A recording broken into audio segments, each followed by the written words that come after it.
अस्सलाम वालेकुम and very good evening from Lahore. आज पहली दफ़ा मैं अपने चैनल के ऊपर एक ऐसी गुड न्यूज़ के साथ खुद फेस के साथ सामने आया हूँ क्योंकि न्यूज़ इतनी बड़ी थी। हमारे फाइनेंशियल हालात जिस तरह के चल रहे हैं, you know all better than me, but इतने बड़े फाइनेंशियल क्रंच में अफ्रीका की सबसे बड़ी एयरलाइन और दुनिया की चौथी बड़ी एयरलाइन, उसने पाकिस्तान के लिए परवाज़ों का आगाज़ करने जा रही है। और जब आप ये वीडियो देख रहे हो शायद तब तक परवाज़ें शुरू हो जाए। 1 मई 2023 से अफ्रीका की सबसे बड़ी एयरलाइन, सबसे बड़ी जब मैं कहता हूँ तो 4 वजहों से। नंबर 1, सबसे ज़्यादा प्रॉफिट ये एयरलाइन कमा रही है अफ्रीका में। नंबर 2, सबसे ज़्यादा जहाज़ इनके पास हैं। नंबर 3, सबसे ज़्यादा इंटरनेशनल डेस्टिनेशन इनके पास हैं। और नंबर 4, सबसे ज़्यादा पैसेंजर्स आज तक जो इंटरनेशनल किसी अफ्रीकन एयरलाइन ने किए हैं वो ये हैं। कितनी डेस्टिनेशन वाला इनके पास? 125। इनके त्यारे 125 डेस्टिनेशंस को कवर करते हैं। उसमें 20 जो डेस्टिनेशंस हैं वो उनकी डोमेस्टिक हैं और 105 जो हैं वो इंटरनेशनल डेस्टिनेशंस हैं। सर इमेजिन करें कि 58 जगह पे तो सिर्फ इनका कार्गो का प्लेन जाता है, कार्गो प्लेन।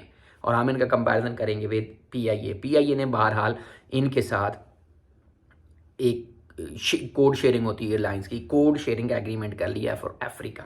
एयरलाइन कौन सी है? आप सुन के हैरान हो जाएंगे। हमने जब मिसाल देनी होती है तो हम कहते हैं यार ये अफ्रीका बना हुआ है, ये इथोपिया बना हुआ है। सर इथोपियन एयरलाइन 125 डेस्टिनेशन पे वो लोग जाते, 1000 से ज़्यादा उनके पास प्लेन्स हैं। और टोटल उनकी स्ट्रेंथ कितनी है, उनके एम्प्लॉयज़ कितने? 13,000।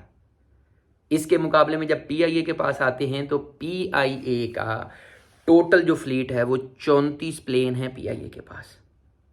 34 प्लेन्स हैं। और पीआईए इसके पास इससे आधे एम्प्लॉइज, उनके पास 15,000, इनके पास 7,500। पीआईए 7,500 एम्प्लॉयज़ के साथ चल रही है और 1,000 से ज़्यादा फ्लीट के साथ चल रही है इथोपियन एयरलाइन। इथोपियन एयरलाइन ऐलान किया है कि 1 मई 2023 से कराची से अदीस अबाबा जो कि इथोपिया का कैपिटल है और इंटरनेशनल एयरपोर्ट जो इथोपिया का है अदीस अबाबा का, वो परमानेंट हैंगर है इसका इथोपियन एयरलाइन का। तो 4 फ्लाइट्स डेली वीकली वो चलाएंगे। हफ्ते के 7 दिन होते हैं तो 4 दिन कराची से अदीस अबाबा के लिए फ़्लाइट्स चलेंगी। अच्छा 3 दिन सिर्फ नहीं है, बाकी 4 दिन। अब हमारा इथोपिया के साथ उस तरह से ट्रेड एग्रीमेंट भी कोई नहीं है, कोई इथोपिया में पाकिस्तानी भी नहीं रहते, तो वो क्या करेंगे, वो ट्रांजिट रूट के थ्रू लोगों को लेके जाएंगे, सस्ते टिकट पे लेके जाएंगे। अब इसका अगर हम अब मज़े की बात है कि Ethiopian airline is 100% owned by government.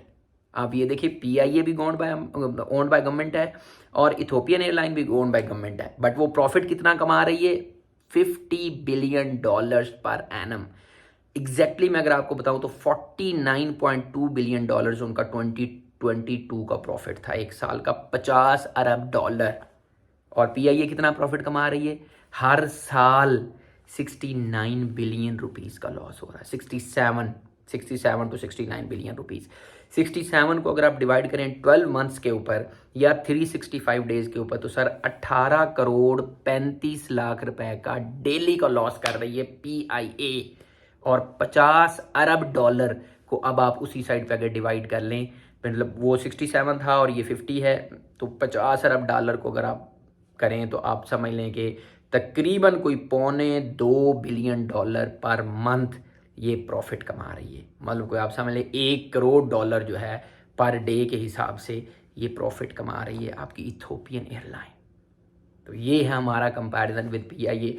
But even then इस तजर्बे से ये साबित हुआ कि ज़रूरी नहीं है कि अगर एयर इंडिया फेल हो सकती है गवर्नमेंट ओन्ड होके, स्टेट ओन्ड एंटरप्राइज, या पीआईए फेल हो सकती है स्टेट ओन्ड एंटरप्राइज होके, लेकिन अगर मेहनत की जाए, अपने प्रोसेसेस ठीक हों, टीक्यूएम को अप्लाई करें, ऑनेस्टी हो, ऑपरेशनलाइजेशन ठीक हो, तो इंटेग्रिटी के साथ गवर्नमेंट ओन्ड एंटरप्राइजेज भी प्रॉफिटेबल हो सकती हैं। That is the example of Ethiopian airline. 125 destinations के ऊपर ये लोग जा रहे हैं और $50 बिलियन का ये लोग, आप इमेजिन करें कि 58 तो वो जगह जैसे मैंने आपको बताया है जहाँ पे सिर्फ और सिर्फ इनका कार्गो प्लेन जाता है।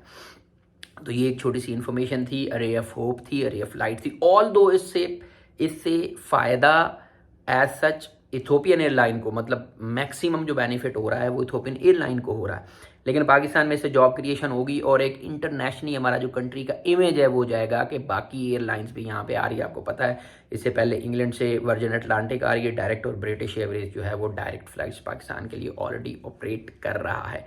बट इथोपियन एयरलाइन का आना और mostly they would be carrying the transit passengers, ये पाकिस्तान के लिए बहुत खुशहाइन बात है। Don't forget to subscribe my channel. इंशाल्लाह मिलते हैं किसी नई खुशखबरी के साथ about Pakistan. See you till then, take care and अल्लाह हाफिज़। Don't forget to subscribe.